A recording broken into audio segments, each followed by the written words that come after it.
Hello ladies and gentlemen, I hope you're all keeping well.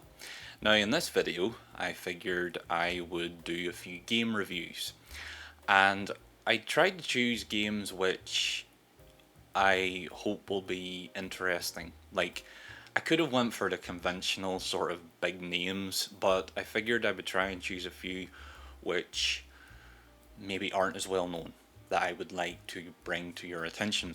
My first choice was Tropico 2. Now, if you're not aware of this game, it is basically, well, most people are aware of Tropico. We're up to what, Tropico 500 now. Not as good as 499.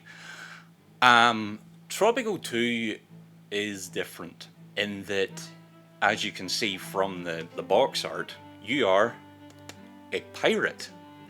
So you basically, in the normal Tropico, you make your money by making stuff, manufacturing and selling it off. Whereas in this, you make it by stealing and going after ships. So your basic goal on it is to create sort of a pirate's haven. So there's two groups of people that you have to appease, captives and pirates. You have to appease the pirates by basically allowing them to be, giving them like places like pubs, breweries, brothels, things of that nature, doing things that the pirate would do, things that Captain Jack Sparrow would do. And then you have the captives, who you have to not keep happy, but say, you see that sea over there? You're never getting to it. Oh, what's that? You want you want to escape? You want to leave? That's funny. Keep frickin' mining now. So you have to keep those two. And the thing is, pirates like anarchy. So you have to introduce a little anarchy. Chaos. The problem is, chaos does not work for captives. So the game, I mean, I love it, but it does become quite hard at times because you have to appease both of these factions. And what one likes, the other, well, captives don't dislike anarchy, as a matter of fact, they love it. But the problem is, then that gives them funny ideas, like, well, they seem to be just going around getting pissed and bladdered. They're crap as guards. We could make a break for it.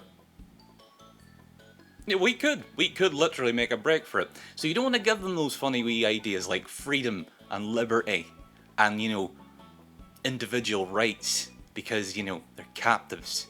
And we don't like that. So, yeah. So that's the crux of the game. And then, like I said, you make your income, instead of in the normal Tropicos, you make it through tourism, selling goods. You instead make it by producing pirate ships and with captains and crew, and you go out and you plunder and you raid homesteads, etc. to make your money. But it's a very good game, although as it can be frustrating like Tropico can be, but it's very unique in that it took a different, what I admire it for is it took a different route than your normal Tropico experience, and it was kind of a shame that it never revisited this. Like, I would like to see a Pirate Cove, a Tropico 2 remade, remastered, sort of, but they've just stuck to the whole Banana Republic concept, which I feel is a bit of a shame. So I hope they go back to this. Next up, we have Call of Cthulhu, Dark Corners of the Earth, with this delightful fellow here. You've maybe the likes of, I believe it's on GOG, and some YouTube channels have covered it, but I figured I would because I just really liked it, and to be honest, it is a gem. I mean, it's not perfect. It does have its shortcomings, but one of the things I found very interesting in it was its use of sanity or fear. So really, when you're going around, you have two health bars. You have your physical health, but then you have your brain health. I liked it because it was real. In a way, and alone in the dark and that, Edward Carnaby just goes around and he sees horrific things, horrific shit, like ghosts, monsters, and he just has to take a couple of painkillers and then he's right as rain after it. Whereas in this, you see the horrors and your character is genuinely, he's disturbed, as you would be in real life if you saw a Cthulhu-esque monster coming to rip your throat out. It's kind of like my existence with my mum. I'm traumatized, and most people would be. So you have to keep the beast at bay. But anyways, that's another story.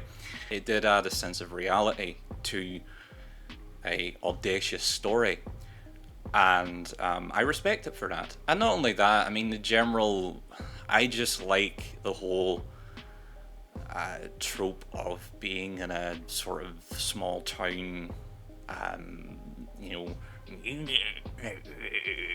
they've all got free arms. What are you doing here, Outlander? There's just something. It's a bit hokey, but there is something genuinely unsettling about that premise, that you'd be stuck in this backward place where everyone is just watching you intently. I mean, there is something, with a dark secret underlying that they don't want you to know. There is something very intriguing about that premise. Yes, it's not perfect. It can be a bit clunky at times. The gunplay, and also the sort of second half of the game, it does go into very Cthulhu-esque, Lovecraftian, territory. But the first half which is good and all, but I feel like the way it was replicated in the game was a bit clunky. But the first half, where you're in the small town and you're interviewing people and investigating, I mean, it really is, it nails it. The tone, the atmosphere is fantastic, and I would thoroughly recommend it. Like I said, I believe it should be on GOG. You can find it online. And the same goes for Tropico too. You can get that on GOG. Now, the last game, which I'm going to mention, is this one. Now, this one is very special to me. This is Dune. And it came, well, funnily enough, it came before Dune 2. But Dune 2 is the one everyone remembers. For a good reason. But Dune was criminally overlooked. This game was revolutionary in so many ways. It was a game which, it holds a special place for me because it was my first game I ever played. The first proper game I ever played. Done something which no other game has ever done since, to my knowledge anyways, where they combined role-playing and RTS into one package. That is incredibly difficult to do. Very, very, very difficult. But yet they succeeded, and the game is just outstanding. I mean, it blends the two seamlessly, and it is very enjoyable. It's a complete headfuck at times, don't get me wrong. It is very, very, very difficult. But it is so rewarding. What happens is you go out you find Fremen sieges and you recruit them in an adventure style. And there's a narrative going where, because you're the chosen one with powers, you're going through an adventure where you're meeting like the Fremen leader and you're uncovering your latent abilities. While at the same time, you're going out and recruiting Fremen and sieges, and it does it through this 3D map, and you have to train. There's strategy where you have the mind space because you have to send it to the Emperor, because if you don't, he comes and goes kind of like a loan shark. He comes back and says, "Where's my repayments, bitch? Where's them repayments? You give me those repayments. You say, I told you. You give me them." And if you don't give him them, he sends Sardaukar. And if you don't know what Sardaukar are, good. That's all I can say. But needless to say, they basically turn you into goo if you don't pay the Emperor the spice that he's demanding. So you get the Fremen to do it for you, and but you have to, at the same time, you've got the Harkonnens on the same planet who also want to turn you into a goo. So you recruit them as an army as well, but you have to sort of manage your population of Fremen. You know, who are you going to assign to military? Who are you going to assign to spice mining? And then eventually, later on in the game, ecology comes up. Because you meet, without giving too much away, you meet an old man who goes, "Oh, I've made bulbs here. I've made daisies and daffodils. Wouldn't it be great if we had them everywhere?" And you go, "Yeah, that would be great, you crazy old cook." And he gives you bulbs. You can only get them from him. It's kind of weird because he ends up I think he just builds a stall outside of his laboratory where it's just free bulbs. People come and get bulbs, so then you start growing plants all over the place, and then they sort of encroach into Harkonnen territory because they take away the spice.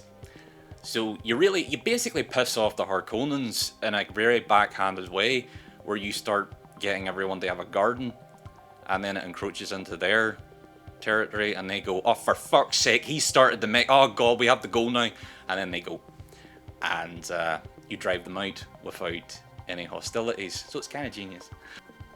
I mean, the graphics are gorgeous. There's a lot of, there's the close-up character models and that are great. The transition scenes when you're flying about in your sort of ornithopter, your helicopter, and that are great. It's all stunning work, especially for the early 90s. The bad points of the game would be that sometimes like I said, it is brutal. You sort of, there's no hand holding, you learn it on the fly, and it's not very welcoming to complete newcomers. Also, sometimes some of the voice work is of questionable quality, and sometimes it is like sort of inadvertently hilarious, and some of the actual writing in the game is downright odd. For example, whenever you first start the game, your character Paul Atreides must have banged his head or something very hard, and everyone's aware of it, because like you start off in the main dining hall and your mum's in front of you, and you talk to her and she goes, "I am your mother, Jessica."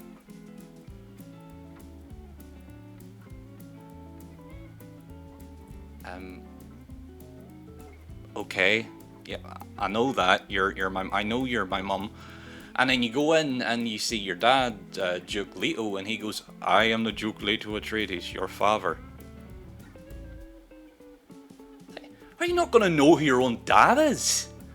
Why is everyone talking to him like as if he's, I don't know, he's had brain damage or something? I mean, it's very odd. It's very stilted. And I don't know what they were thinking introducing the characters like that. You could have done it far more naturally than that, because that just sounds awful. And the initial characters that you meet all have this very weird way of introducing themselves, where they're talking to you like as if they've just met you, when they clearly haven't just met you. You've grown up around them, you know them. It's odd. But anyways, those are minor complaints, and I would thoroughly recommend it. It's abandonware at this point. You couldn't, but putting it into a simple Google search, you can find it on one of the abandonware sites and download it. I would thoroughly recommend it. It is excellent. But anyways, thank you folks very much for watching. I hope you check them out, and I'll see you in the next video. Ta-ta.